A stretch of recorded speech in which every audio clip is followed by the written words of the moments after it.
I want to introduce you now to Neil. Neil, welcome to Open Talks or Charlas Abiertas. Um, we would love to hear from you. And what do you do at LSBU? Good evening, Paolo. It's quite late here in the UK, so I'll tell Yeah. you a little bit of what I do. It's my job at the university to ensure that there are a good number of international students, but not solely international students, but international students on a diverse number of programs, but also from a diverse number of backgrounds. Because what we really want at London South Bank is to provide students from around the world with access to our degree programs. And we have had, not all at the same time, around 150 nationalities through the university. So we cover most of the globe when it comes to international student provision. So my job is to continue that and to grow it. So we have more Fantastic. international students each year on our programs. Thank you for that introduction. And that's a very important job. And uh, in fact, one of the most important elements of these open talks or charlas abiertas is that people will have the chance to learn and hear directly from you, directly from the source of information.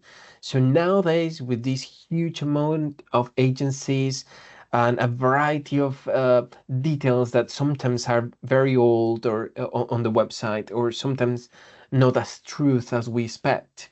So having you um, given us clear details about how to study in LSBU, it means a lot to many Latin American students. So I have a question for you, and I want to go straight to the point, is costs. There are around 40 universities in just London and around 164 in the United Kingdom. So what are the tuition fees for London South Bank University for an undergraduate and a postgraduate degrees? Um, But if you go to our website, you will you will see confusingly that there are three bands of fees. But what we did this year, we tried to again help our international cohort because fees and the cost of living generally globally was going up. So we reduced the fees with what we call a Global Student Success Award, which means that undergraduate now, regardless of which program you choose, is on average £14,000. So depending on where you are £14,000. in the world, that you have to translate that into your local currency. Um, but of course, it's not just fees. So the undergraduate's about 14 and the postgraduate around 15. Um, But it's not just tuition fees, obviously. If you're in London, you have to survive, you have to live.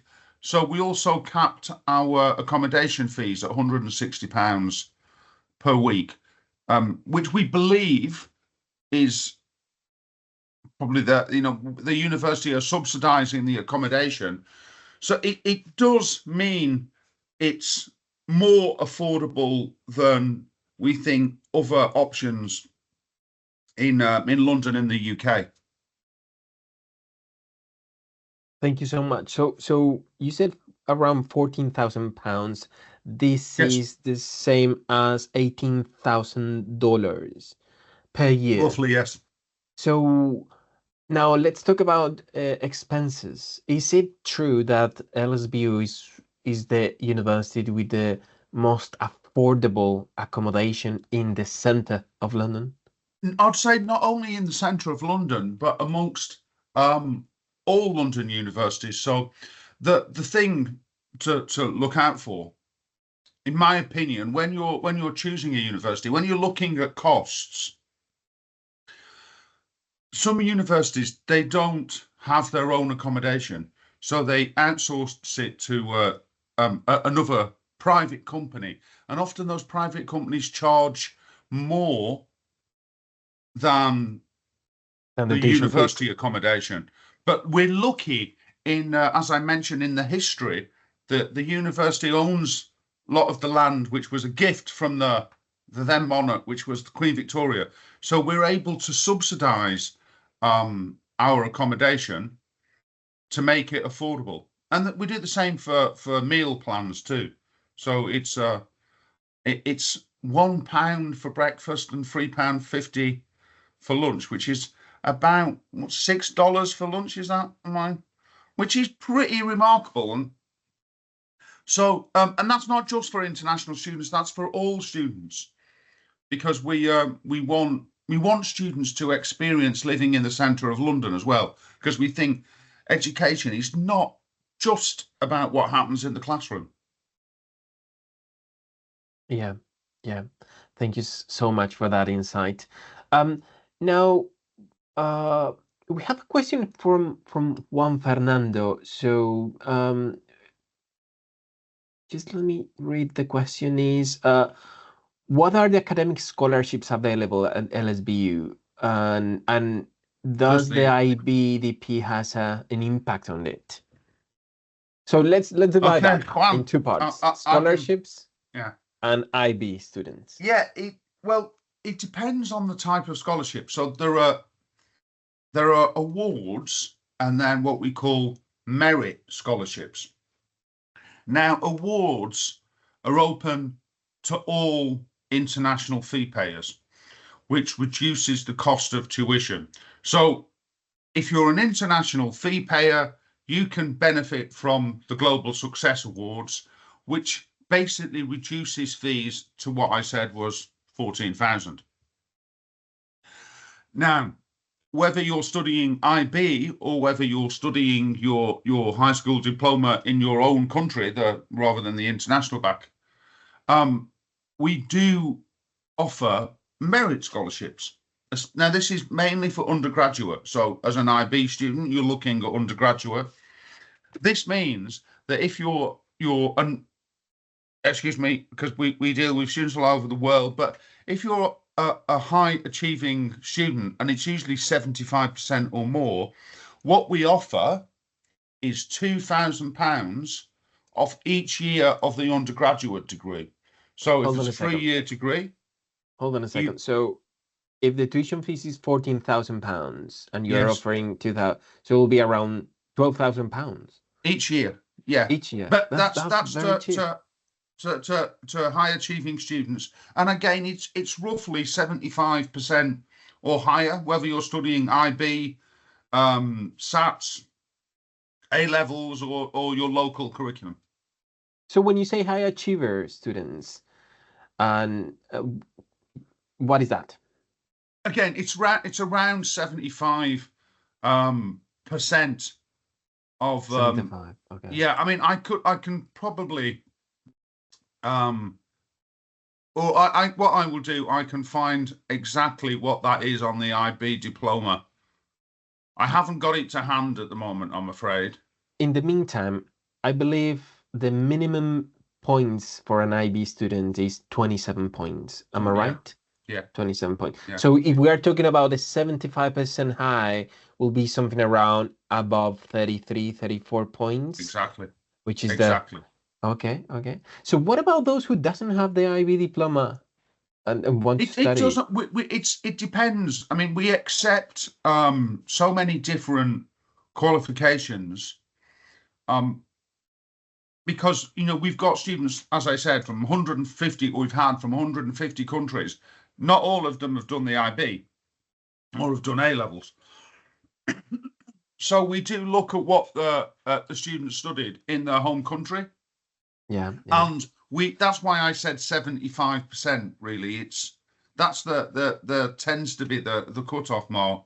I mean, if students haven't done the IB and they've done the local high school and we don't accept it, we can always access undergraduate through the foundation courses. Yeah, thank you so much.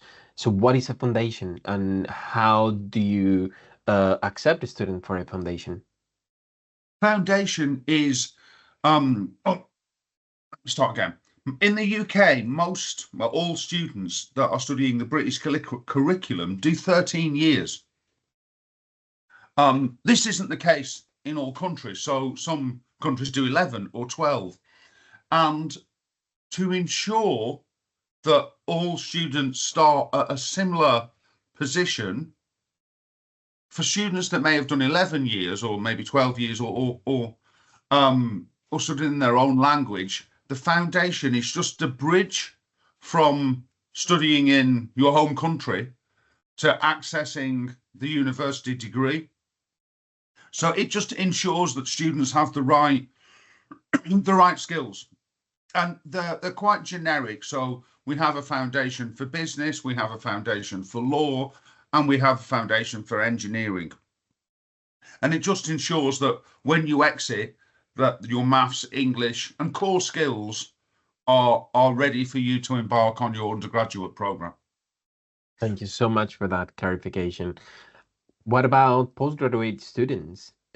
Does these scholarships apply to them as well? Yeah, we don't have merit scholarships in the same sense for the postgraduate students, but we do have the Global Success Award, which reduces the cost again by 2,000 or 3,000. So most of the postgraduate courses now are around 15,000. But again, all the postgraduate programs do carry a placement, because especially at postgraduate, we feel that students really want to take advantage of that extra year, because they've traveled all that way, and to put their skills into practice. And it also really helps when it comes to your resume, your CV, as well as studying, that you've actually gained experience in the country that you've studied. Thank you. Then talking about a little bit about CV and professional development, what does it mean to a student to study in London?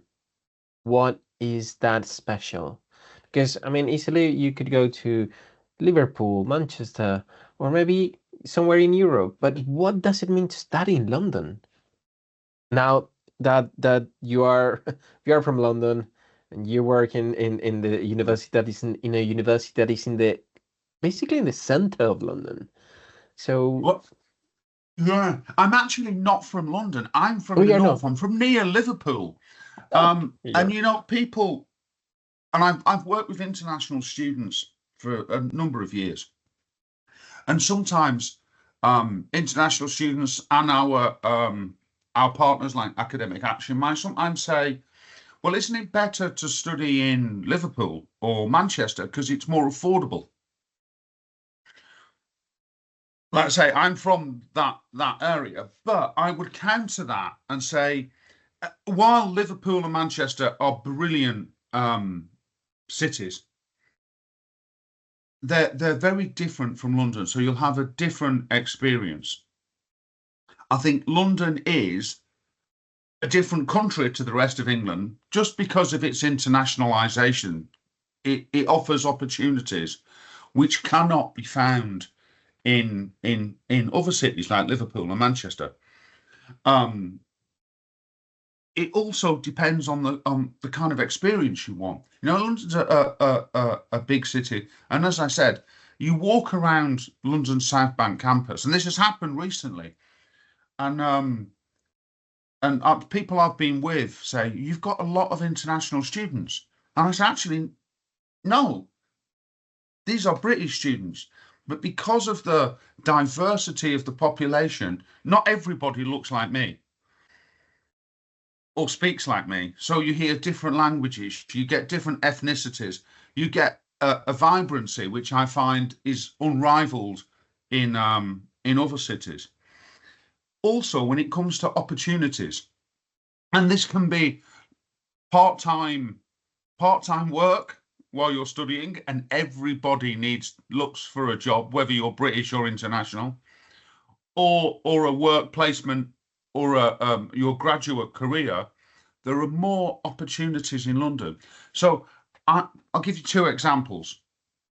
I know our student ambassadors, which help us in recruitment and help us in our job. We pay £15 an hour, which is more than the minimum wage, which is more than you'll get in Manchester or Liverpool. And if you think our accommodation is £160, you can work for 20 hours, by the way, when you're in London. So 20 hours times 15 is suddenly you've got 150 at £300.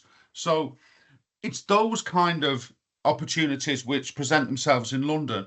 And also because of our placement programs, there's so many opportunities to really put your skills into play, into practice. And all the placements are regulated through the university. So they are credit bearing. And it's not just, you're going to work, you're actually properly putting what you've learned into practice, and it's measured and reported back. And one example, we had a student from Peru who studied accounting and finance. And at the end of her master's program, I spoke to her and she said, she told me she'd got a placement. And I said, where's your placement? And she told me the National Health Service. And I was a bit confused because obviously the National Health Service is our hospitals, our health provision. But of course, they need accountants like any other job. So she then did a year in the office for the National Health Service. When she finished, she applied for the graduate visa, which is 2 extra years, and she got re-employed. So she'll have done 3 years. She's already got promoted. So she's not only paid for her master's, she's gained invaluable experience. So whatever she does next, wherever she goes, she's got that on her resume. Again, That's I'd say fantastic. it's Yeah. hard to find those kind of opportunities outside London. Yeah. That's really interesting. And I want to share with you some of the statistics in terms of employability in London, and then I'm going to ask you something about this. So allow me to share my screen 1 second. And this is the data from the graduate labor um, market statistics. Basically, how many people ended up finding a job after finishing their studies. So the data is from 2022, and the 2023, I believe, is not available yet. But 87% of students ended up finding a job between 15 months after graduation, and 66% ended up working in the field of study, which is what most of us we want after finish education. So for London South Bank University, what is this graduate employment rate? I mean, do you know that Um, data? I don't. I couldn't tell you how many, but what data I do have is that, and I know, and this is on our website if you want to verify it, that London South Bank graduates, compared to London moderns, and by that I mean the newer universities, so Greenwich, Westminster, London South Bank, Kingston, our graduates are confirmed as having the highest graduate salaries in the first or the second or the first or the third year of graduating. Now, that can be interpreted in many ways, but we like to think that our graduates command the highest salaries because they're industry ready. Yeah. So our employers in London are willing to pay London South Bank graduates a little bit more to entice them than they are competitor graduates. So again, open to interpretation, but we do believe that that's the case. That's really interesting. That's really interesting because normally you hear a lot from these big universities like UCL and um, London University and among others.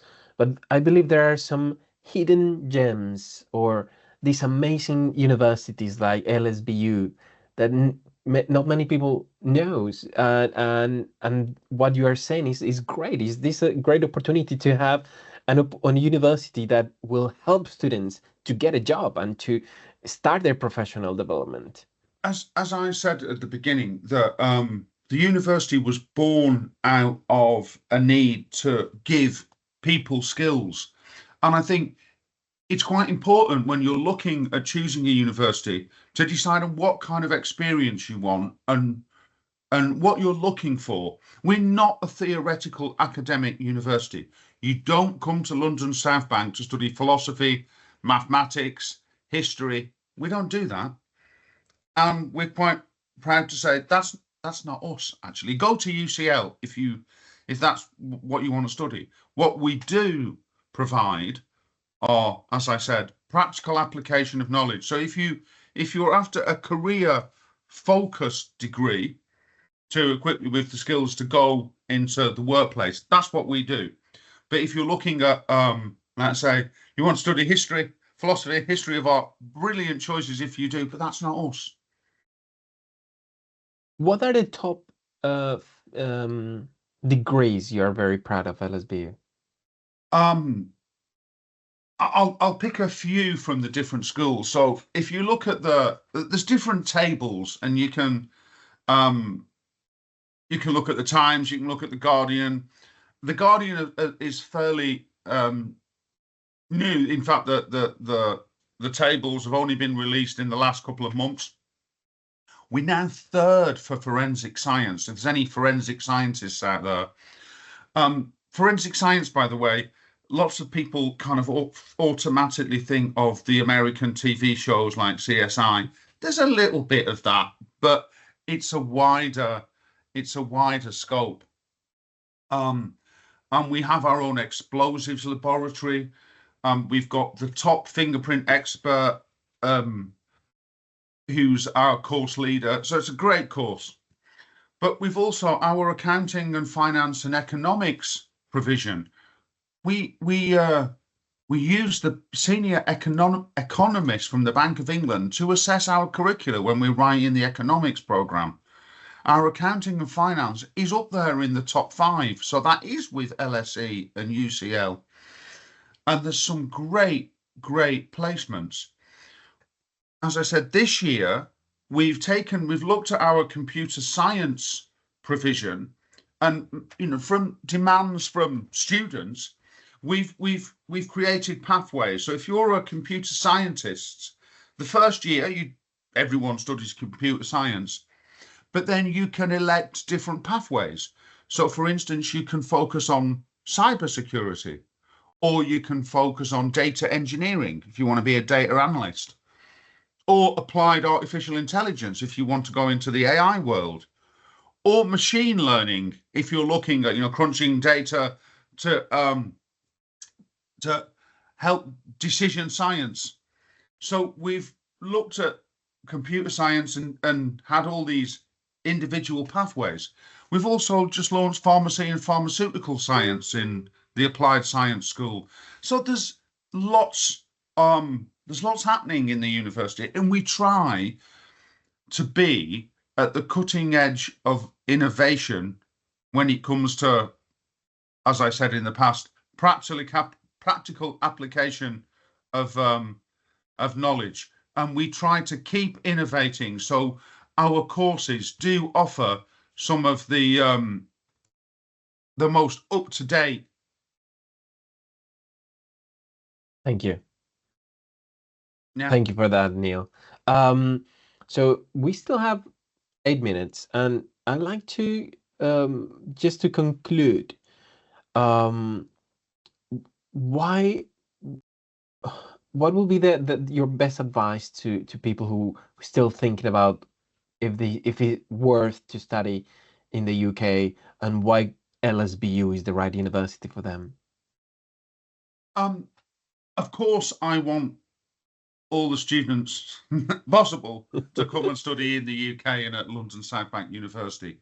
But my advice, and this is my heartfelt advice, is it's probably one of the biggest decisions of your life, which means take it seriously and don't take chances. Do your research. So while you can come and talk to me, talk to other universities, talk to organisations like Academic Action, where Paolo works, talk to other students, and don't just look at academic profiles, but look at where you're going to study, the opportunities it has, what kind of life you're going to live. Because if you're not happy on the basic level, then you'll never attain the academic excellence which you're aiming for. So I think London and the UK has great opportunities, but so do a lot of destinations. So do your research, talk to academic advisors, talk for universities, talk to other students. And I think that really is what I would advise people. But yes, I'd love you to come to London South Bank, and I do believe we offer a unique experience, but it's not for everyone. Fantastic. Thank you so much. If we have more questions, Neil, where can we reach you? I mean, obviously, you can contact us through Academic Action, but is there any way, any other links I'll you put want my to provide? name and I'll put my email. So that's my name, and my email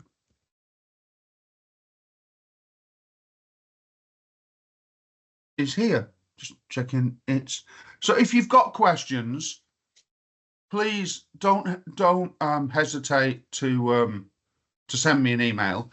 And there is no question too small. So again, as I said, you've really got to do your research. And in the past, I've had students that say, "Well, I didn't think it was worth asking whatever it was," but it really is. So it doesn't matter what the question is. Be sure to ask and get an answer. It all helps you build up your profile of your choice university. Just to say, I know we're running out of time, Paolo, but thanks for giving me the opportunity to speak and talk to you all. And yeah, thank you. Thank you so much, Neil. And before we finish, if you're interested to study at LSBU, Academic Action has a small grant that is being collected by donations from parents from last year and the previous years. So this is a small grant to help you to study at LSBU.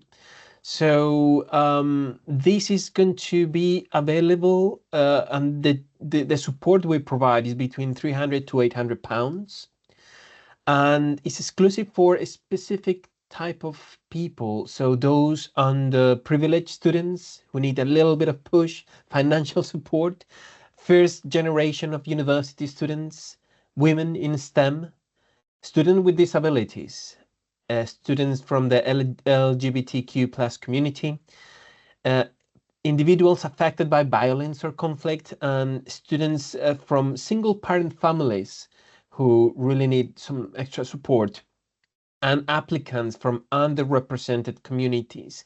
So you will be able to access to this support. And in fact, these two students you see here are from LSBU.